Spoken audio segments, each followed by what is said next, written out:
Here's another way to describe the education crisis in the Philippines. The average 18-year-old Filipino student has spent as much time as, or even more time than, the average student in other comparable countries, about 13 years. But when years of schooling are adjusted for quality of education received, the Filipino student has a learning gap of 5.5 years. The crisis is real, and the problems are worse, much worse than we thought. Good evening. I'm John Nery, and you are in the Public Square.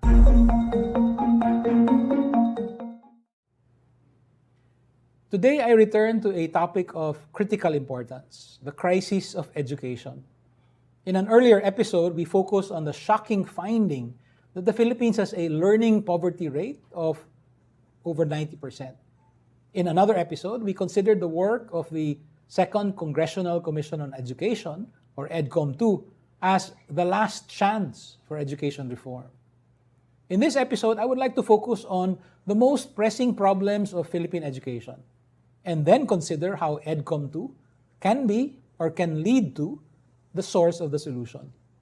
We are joined tonight by Edcom 2 Executive Director Dr. Karol Mark Yee. As may be expected, Dr. Yee has the exact right credentials. Graduated magna cum laude from the University of the Philippines and has a master's in education from Harvard University and a PhD from the University of Cambridge. He has also served as an executive director at the Commission on Higher Education and, not least, as legislative officer to the late Senator Ed Angara, the father of the first Education Commission.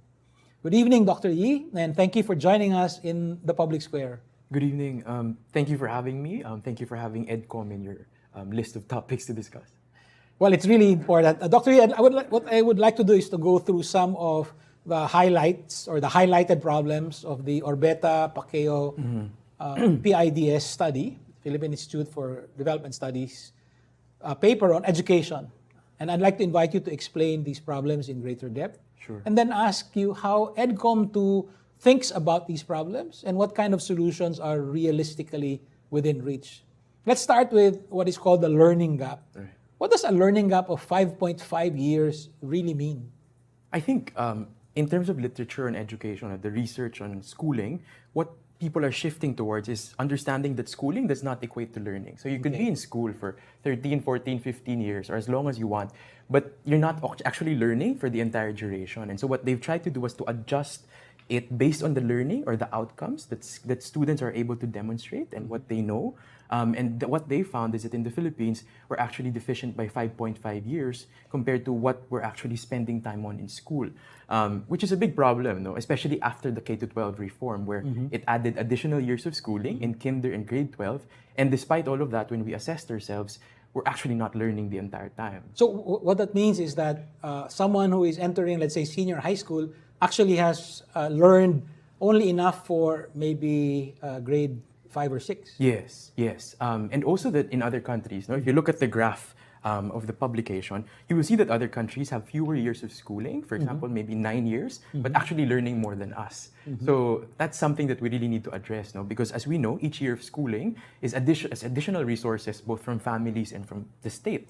And so if students are not learning, we extended the years, but we're actually not gaining the competencies that we desired of graduates as promised by the K-12 reform. I've seen this issue reduced to access versus quality. Is that a fair summary? So, well, it's always been the narrative of the Philippine education system ever since we launched it ever since the American came in to set up our public education system. It's always been access. No. Okay. So this is the Americans' fault. No, no. I think that of course, for all education systems, and this is not unique to the Philippines. No, when you're starting up, you really want to expand access to everyone. But at a certain point, you realize that access is not always the only thing you need to aspire for, because if everyone has access but no one is learning, what's the point?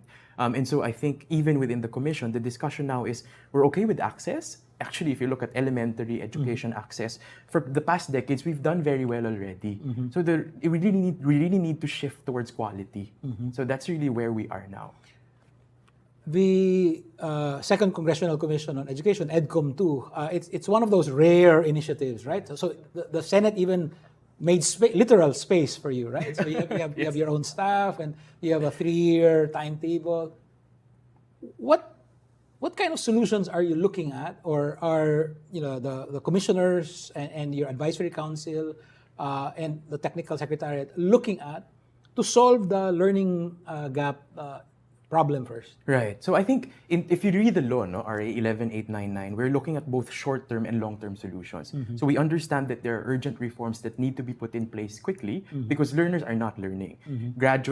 Students are graduating without actually the competencies they require to be successful after they finish.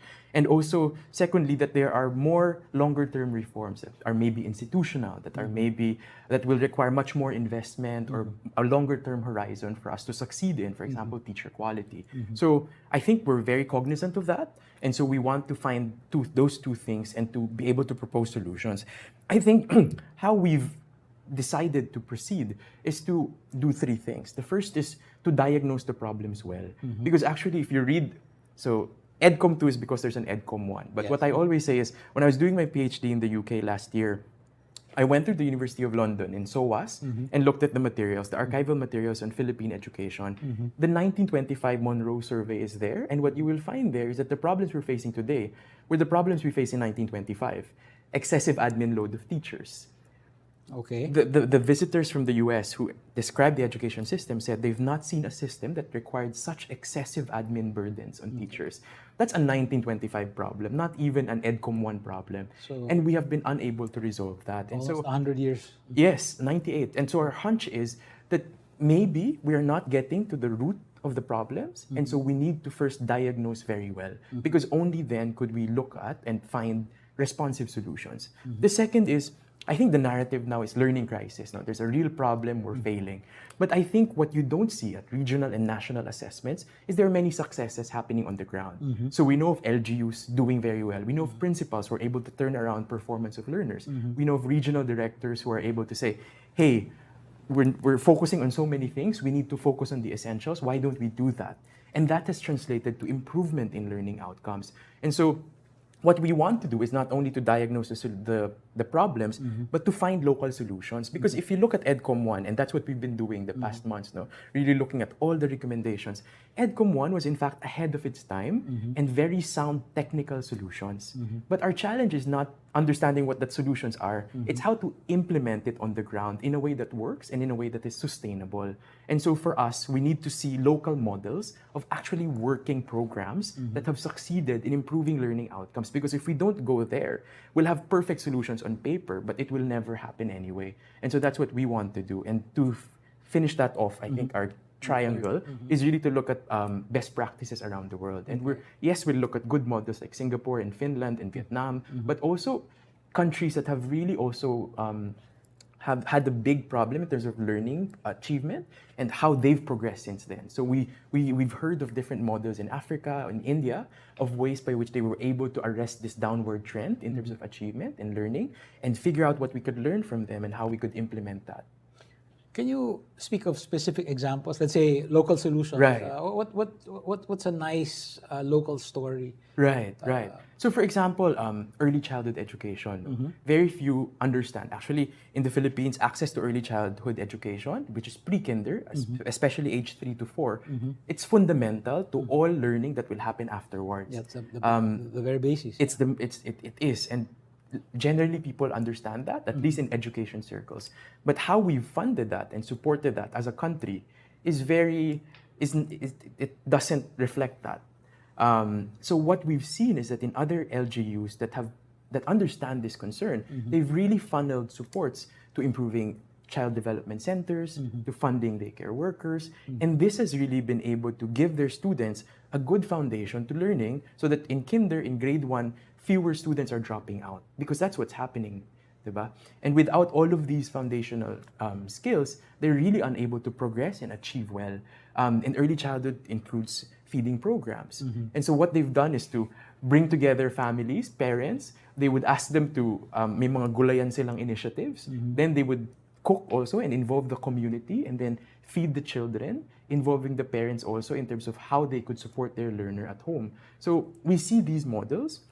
We also know, we've also heard stories of school principals. So we've talked to a lot of civil society organizations who've been working in this space, no? And I always ask, what makes a school successful? And they always tell me, if you have a principal who is capable, who has agency, who could make decisions, despite whatever central office tells us, you will have a successful school.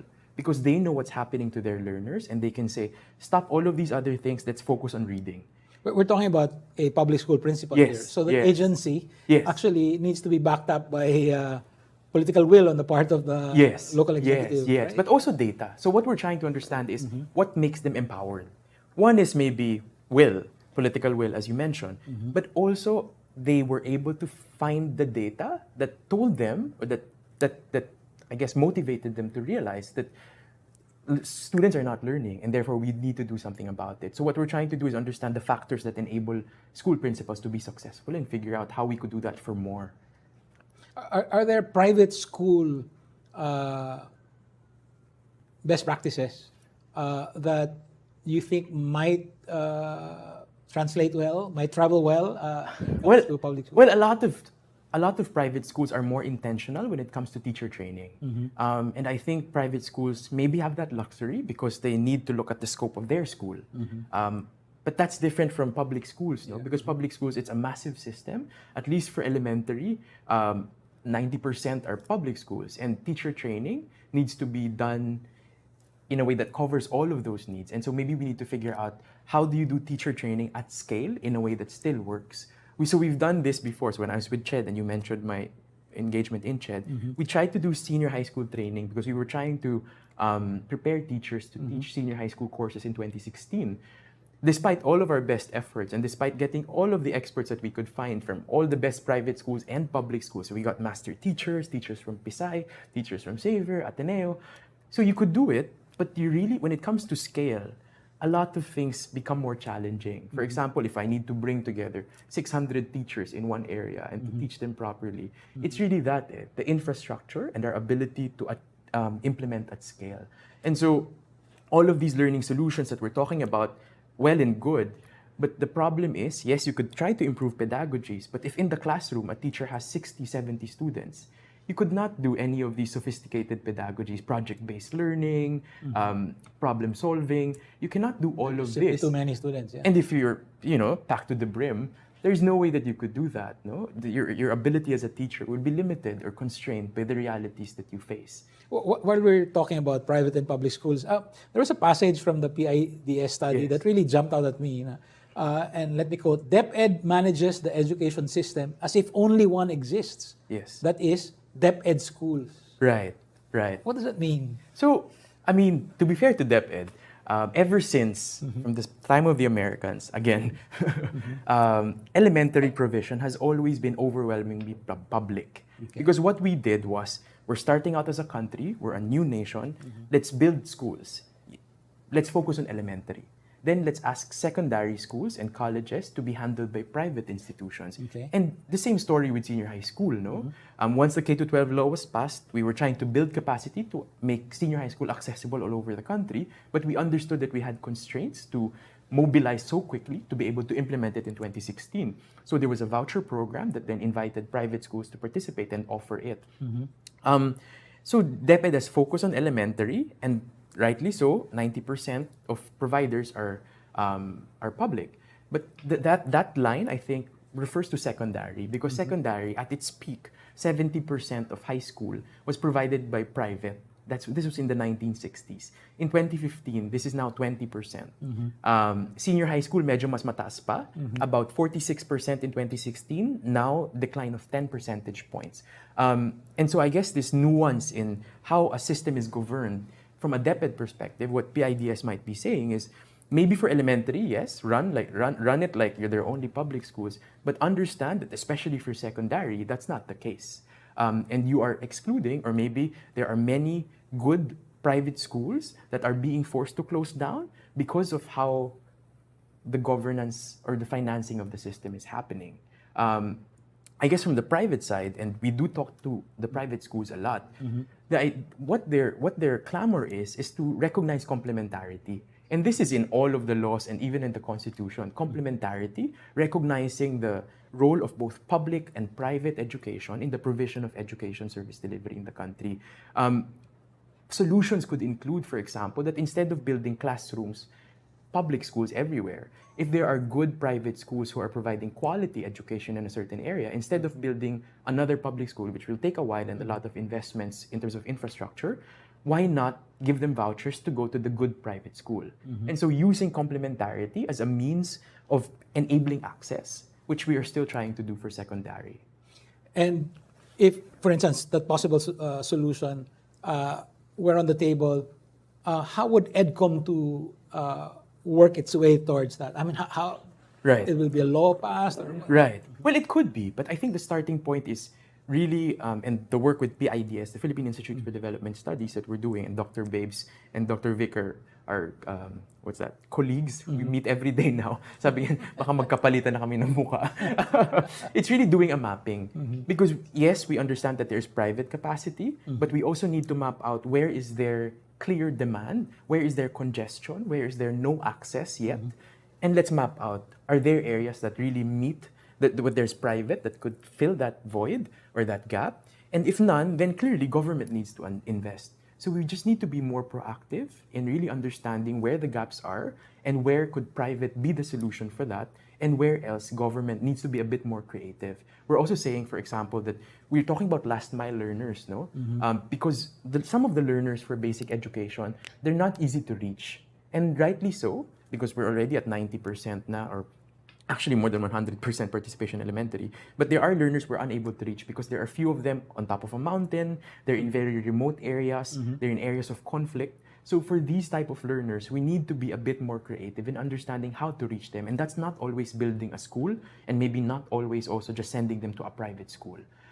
So those are the things that we need to think about more creatively. maybe one last thing related to public-private. Yes. So the 2018 PISA and then the TIMS assessments, I mean, they've, again, very shocking. But as a rule, private schools, students from private schools do better. Right. But there has been a downward trend in the in the enrollment in private schools.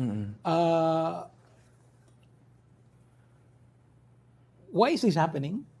And how will that factor in when it comes to this complementarity approach? Right. Well, I think we've also really invested heavily because, in the past decade, we've also increased our investments in education. That means to say that we built more schools, built more classrooms, thereby expanding the capacity of public schools to accommodate learners. And because of that, obviously, then people would have more options and people would choose. So Filipinos, they always say that Filipinos will always choose the closer school. And so if you have a private school in the poblacion, but you have suddenly a school that is in your barangay, you'll go there. And so I would suspect that this is one of the reasons. But I'd also like to nuance the private school is always performing better than a public school, because the World Bank analysis of it has also disaggregated the performance of learners based on public, private dependent, and private independent schools, meaning to say those who are more or less dependent on vouchers and those that aren't. The below basic minimum proficiency of learners in public schools is 85%. For private dependent schools, this is 77%. And for private independent schools, and so I'd say maybe our best private schools, this would be the catch-all category, it's 43%. And so what I'm telling schools is we're all in this together. The problem of poor learning is across the board. Yes, it is more pronounced than others, but even our best schools are unable to really compete at the level of the best institutions or produce the best level of learning proficiencies as you see in other countries. And so it's across the board. We need to work together because it's a system-wide problem, and we need to help our best get even better and help those who are doing the worst to get average. So what I always say, guys, there's always this appetite for or aspiration to get the most, to to jump from 30% to maybe 90%. But you don't, there are no shortcuts to that. So I think we also have to acknowledge that we're going from bad to hopefully good. And then maybe in a few more years or a decade, you go from good to great. But jumping from bad to great might not be, that's not something you could really do, and there are no shortcuts to that. We've essentially been shifting between basic education and higher Yes. education.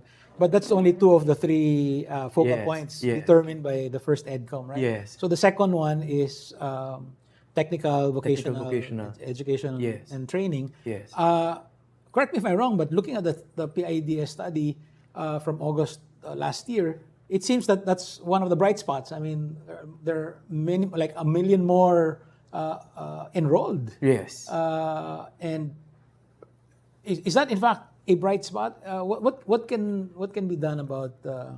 So yes, there is greater appetite in technical vocational education and lifelong learning, and this is despite our cultural aversion to tech voc. No? So decades and decades and studies of the past have told us that Filipinos will never want to do that, because precisely people want to pursue education because they want a diploma. Yeah, they want to agree. And therefore, who will want to take TVET? Because families pride themselves if their children are college graduates. But there's also a shift, in the past years. What we're seeing is those who are taking TVET are now college graduates. Instead of So it's no longer high school graduates taking TVET. No, it's college graduates wanting to take TVET to gain additional skills. And our assumption currently, or hypothesis, is that it's a tool to give them hard skills to make them more employable. So there is an increase, but I guess our question is, does it mean also that we're not providing those competencies at the college level? And also, if you look at the enrollment in TVET, there are different types of TVET. No? There are center-based, community-based, and enterprise-based. Community-based are those run in communities, in barangays, in municipalities. And these are trainings that are shorter course, not always leading to national certifications, or NCs, as they would call it. Center-based, which are the usual tech voc institutions, and then enterprise-based, or training conducted in companies that all over the world is the ideal, because they're the ones who are able to make sure that your skills are what is needed in the world of work. But we're lagging there. But that's the lowest. And from Edcom 1, it has always been the case that they said we need to expand enterprise-based training in the Philippines. And what we're trying to understand is, despite all of the incentives, because there are laws that have provided incentives already for companies to invest in this, why is there no uptake? Why are companies not getting into it? And what we are going to try to do, at least for the Standing Committee on Tech Voc, is to understand, why are the incentives not working? What are the other barriers? And how could we engage more companies to get into this? Because what we're seeing, especially as we move towards the fourth industrial revolution, is that's critical. Because even us who are finished all of these degrees, we will need to continue reskilling and upskilling ourselves, because the demands of the workplace will continuously change and evolve. If we're unable to provide opportunities for learners to do that, mapag-iiwanan talaga tayo. And how much more for learners who did not get the fundamental skills when they graduated basic education. So I think our future for education is to address those who did not get those basic proficiencies in reading, literacies, and numeracies, but also then train them for the demands of the workplace. As I had occasion to bring up with Senator Sherwin Gatchalian when he was my guest, I mean, like, wow, you're talking about, on the one hand, very basic skills, right? Learning how to read, how to add and subtract, and on the other hand, dealing with artificial intelligence. Yeah. That's a lot of work for a commission. Realistically, what can we look forward to from... I want to focus on the first leg that you said, no? the diagnosis part. Right. So my question now is, what can we realistically expect from Edcom?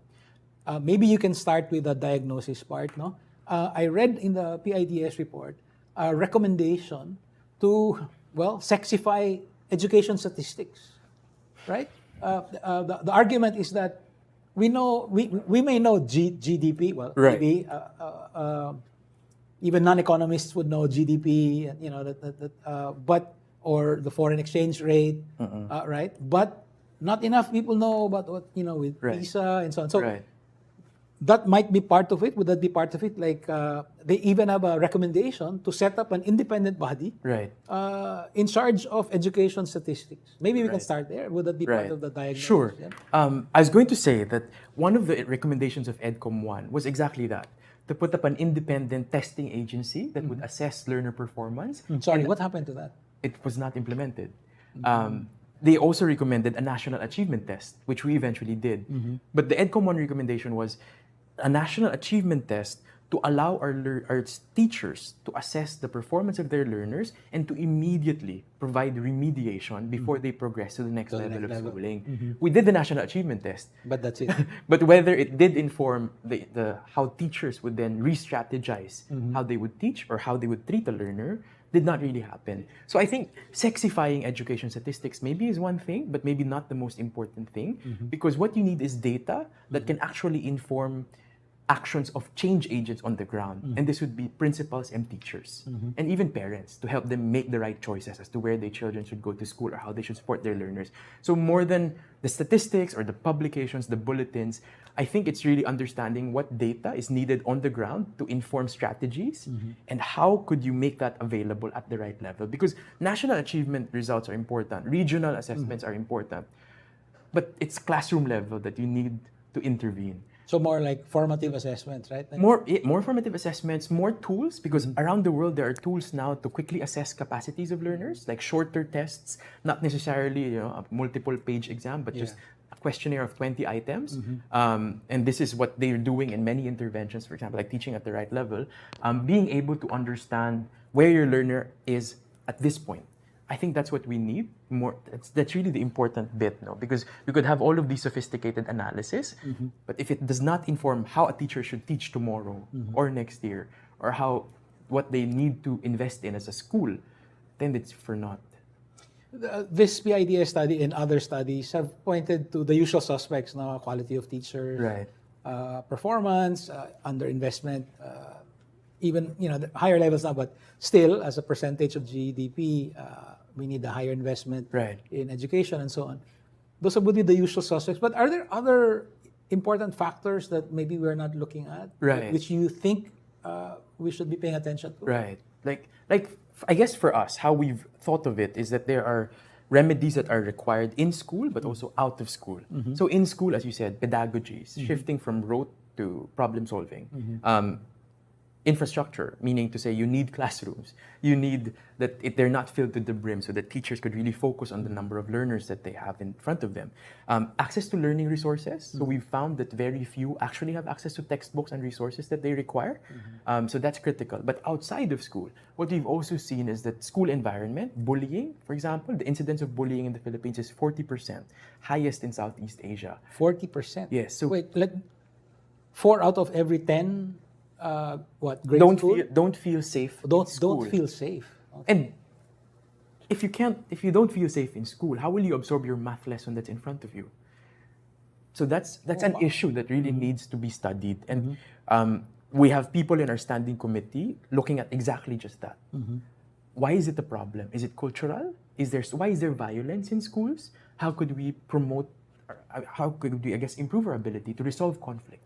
And how could we improve our learning environment so that it is conducive and supportive to learners?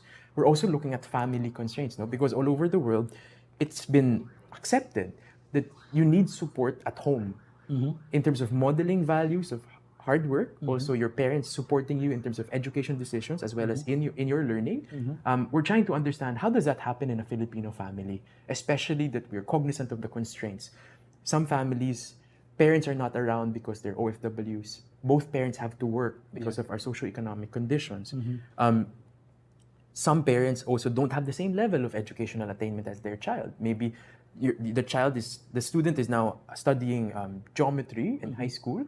Their parents are grade 6 graduates. Okay. Where do they get the supports they need? So I think the diagnosis is that. So understanding these areas of education that we have paid less attention to, but are critical in improving learning outcomes. So those are things we are still trying to. Those are things we are going to study further because there is less research on that in the Philippine context, and using that because it really requires a package of reforms and not just a piecemeal, which is what makes it an Edcom. No, it's an opportunity to study things not in a very siloed perspective, but taking a step back. How does the ecosystem look like? What do we need? And it's not just looking at basic ed or grade 3, which is where the reading requirement is at this point, really focusing on the primary years, but also how we've invested from early childhood all the way to lifelong learning. So I guess that's what makes an Edcom a rare opportunity to study education reforms that are necessary. Yeah, I can understand now that even just coming up with the right diagnosis is a very important objective and outcome of the Edcom too, right? So even in terms of just diagnosing why we have this bullying problem, 40% don't feel safe in their own schools. I mean, that's just and also that extraordinary. But in terms of the second and third strategies, local solutions and best practices from abroad, is it possible for Edcom to propose something, let's say, specific to either, let's say, bullying, addressing the problem of bullying, or addressing the problem of, home support for students? Yes, definitely. And those are what we're looking at now. So we also know that we have a very short runway.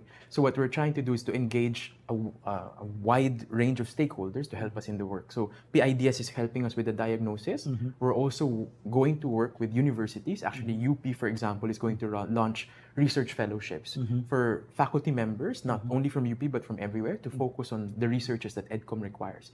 We've also reached out to a lot of civil society organizations who have long worked in the space. For example, in our advisory council is Synergia and INEP, who have so much insight, gathered so much evidence for decades of work on the ground. And there are many of them, because actually that's the beauty, There are so many stakeholders and advocates of education in the Philippines. So we're not wanting in terms of partners, in terms of local solutions that have worked, except that we have not studied them or documented them to inform policy. So that's what we're going to do. So it all happens in parallel. So while we're doing the studies with PIDS and with universities, we're also working with local partners to identify these solutions that have been seen to work. And we are also bringing all of our commissioners and advisory council for deep dive consultations on the ground to actually see what's going well. What's going well? That's a great. Because because I think we cannot be pessimistic at this point. This is really our last chance to improve the education system as a whole, and the only way to do that is for us to see that there are bright spots that could encourage us and console us to be able to move forward.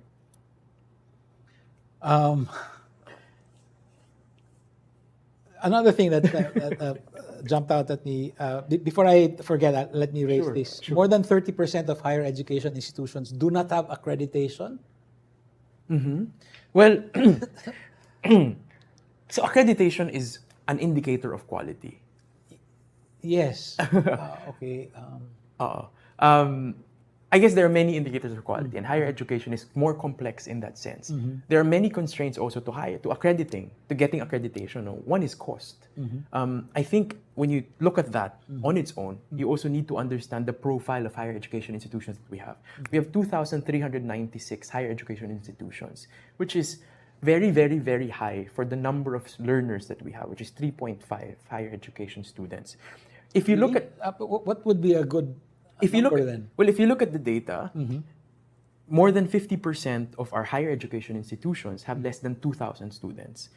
30% have only 500 students or less, meaning to say they are smaller than your usual high school. Yeah. You don't have the economies of scale to provide high quality higher education, hiring people with PhDs and masters, getting access to academic journals, filling your infra with all of the laboratory equipment that you require to actually deliver quality education. So it's possible that Edcom too can incentivize consolidation, or Well, that has been attempted in the past, but it's always bloody. Amalgamation is what it was called in the past. But I think so. We've always the wrong metaphor. Actually.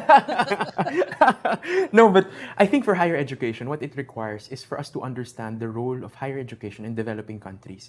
Our gaze has always been focused on world-class universities, rankings, international rankings. That's important, but not all of our higher education institutions are meant to compete in that way. I think what we have to accept is that there are institutions here that are maybe more equipped to support learners in terms of more practical skills. So for example, we're looking at models, right? For example, community colleges, polytechnics that are available in others. Our current model of higher education is still very much along the tracks only of a research university, which is not something that is attainable for 2,396. Was that laid down by the Americans in the 1920s? No, it sounds like I'm, but really, was that the path that... Not necessarily. Not necessarily. As I said, private education has always been the dominant force in higher education. You know? So so if you look at stories all over the world, we have one of the most extensive histories of private provision of higher education. We're leaders in the space, actually, and so when we ask for lessons elsewhere, they're like, actually, we're looking at you. We're asking you because you have had the most experience in it. So even amongst ourselves, despite our deep experience in private higher education, we need to continuously interrogate ourselves. How do we make sure that yes, we are providing higher education, but that it is quality that we are providing? One of the mechanisms for that is really being honest about what our capacities are as institutions, and maybe having profiles that are then more responsive to the capacities and needs of communities. Because we can't expect that all universities have research publications, even if you just have 500 students and then you are in this remote area. Like, for example, there was a state university before that had a campus on top of a mountain with little access to internet. But when we checked their program offering, it was IT and computer science. Okay. How does that work? And so we really need to have an honest to goodness assessment of where we are, what our needs are and our capacities are, and not conform ourselves too much to global models that are maybe not what is fitted to our context. So I guess that's one thing that we will study very deeply. Is it possible that Edcom too will recommend a restructuring of the entire education sector? I mean, I guess it's too early, right? It is quite early. Yeah. It is quite early. But Edcom 1 was the one that created trifocalized, DepEd, CHED, TESDA, Teacher Education Council, licensure examination for teachers. So I think we're not fixated in parang we're not putting the cart in front of the horse, that it needs structural reform or we're going to change how institutions are happening now. I think we're focused on learning outcomes. What will help us get to improving learning outcomes most strategically? If it's institutional reform, then yes. If not, then not. So I think we're more focused on what are the most necessary reforms to improving that. Maybe just a couple of last questions. What has the response been? Are you working closely with DepEd and CHED and TESDA? So I've had preliminary meetings with DepEd and CHED, actually with Chair Popoy, and it's very encouraging because so far the directions that the commission, that Edcom has articulated, is very much in line with the priorities of the administrations, of both DepEd and CHED. We are requesting for a meeting with TESDA also, and the idea is that in the next month, hopefully we get to sit down and really align. The problem with the first Edcom was that there was a lot of resistance, So what happened was Edcom 1 did its study, and then after the 3 years, it legislated on these reforms that it proposed, and then on the executive side, the agencies resisted the reforms being proposed. I think we could be more critical collaborators or be constructive in our approach because clearly there are mutual goals. And the idea is how could we make sure that what we find are solutions, because the beauty of Edcom naman is that we have the opportunity or the bandwidth to do more research that executive agencies sometimes are constrained from doing because they're very saddled and busy with implementation work. That was my experience in CHED, at least. We had so many questions and wanted to find so many answers to things. So even DepEd and CHED are saddled with administrative responsibilities. Yes. Actually, one of the things in governance and finance, which is a standing committee that we have, one of the priorities is right sizing. And right sizing doesn't always mean reducing manpower. It's checking the mandate of the agencies versus the level of manpower they have to fulfill those responsibilities. I was just joking, but actually maybe I can just follow up on that. How do you deload teachers of their administrative responsibilities? Do you create a corps of administrators? Could be. But I think I think in the Philippines we also have this this tendency that we think when we think of schools we're only thinking of teachers, classrooms. But all over the world, I mean, it is clear that for it to succeed, you need non-teaching personnel also to do all of the support services to students and to faculty in order to succeed. That is not reflected in how we have allocated resources in terms of plantilla positions, for example, and also in terms of our teacher training institutions. My joke nga is our education schools, our schools of education, our colleges of education, are teacher schools. You don't have a lot of, I mean, in other countries, there's focus on education neuroscience. There's a focus on educational psychology. There's a focus on education in conflict settings or in emergency settings. There's a focus on education policy. In fact, just in my own experience, I had to study education policy abroad because I could not find a program here that would allow me to get that training. And so I think we have to be more expansive in understanding what the ecosystem requires, what a school requires to succeed.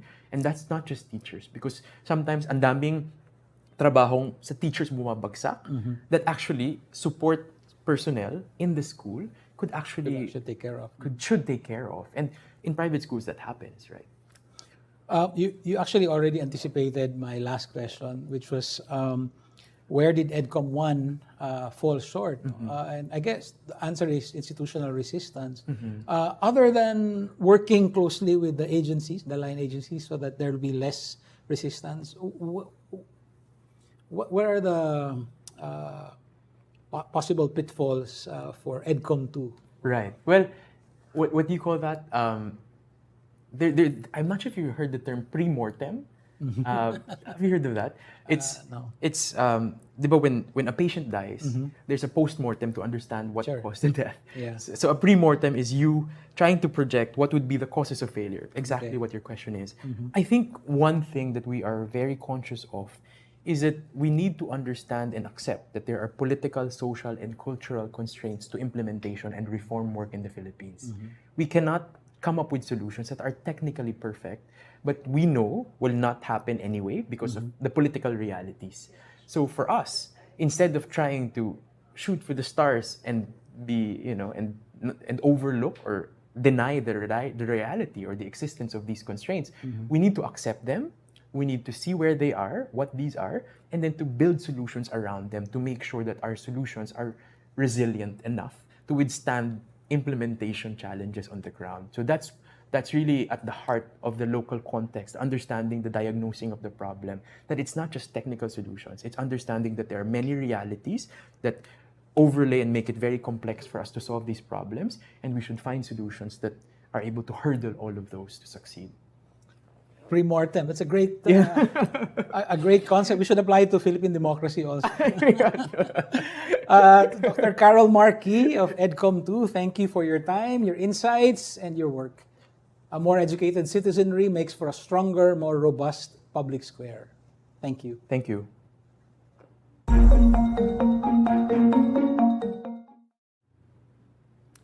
That's it for us tonight. The next step for engaged citizens is always to take a more active part in rebuilding our democracy.